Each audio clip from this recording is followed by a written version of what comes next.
రాత్రి అయ్యేసరికి నొప్పి ఎందుకు ఎక్కువ వస్తుంది? పగలు సంహౌ మేనేజ్ అవుతున్న పెయిన్ రాత్రి పడుకున్నాక మాత్రం భరించలేనంతగా పెరుగుతుందా? సో ఇది చాలా మందిలో కనిపించే కామన్ ప్రాబ్లం. షోల్డర్ పెయిన్ అయినా, నీ పెయిన్ అయినా, బ్యాక్ పెయిన్ అయినా. సో పగలు తక్కువగా అనిపించుతుంది కానీ రాత్రి ఎక్కువగా పెయిన్ పెరుగుతుంది. కొన్ని రీజన్స్ ఉంటాయి. పగలు మనం పనుల్లో బిజీగా ఉంటాం, అందుకే మన మైండ్ పెయిన్ మీద అంత ఫోకస్ చేయదు. కానీ రాత్రి ప్రశాంతంగా పడుకున్నాక మన అటెన్షన్ మొత్తం ఆ పెయిన్ మీదనే వెళ్తుంది. అందుకే పెయిన్ ఎక్కువగా అనిపించవచ్చు మనకు రాత్రిపూట. కానీ ప్రతిసారి అది నార్మల్ అని అనుకోకూడదు. కొన్ని రకాల arthritis, muscle problems, nerve problems లేదా ఇన్ఫ్లమేషన్ వల్ల కూడా నైట్ పెయిన్ ఎక్కువ కావచ్చు.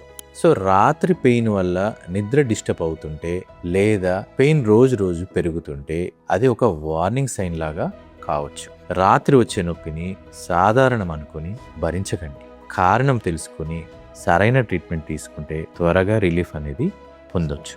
Okay, thank you.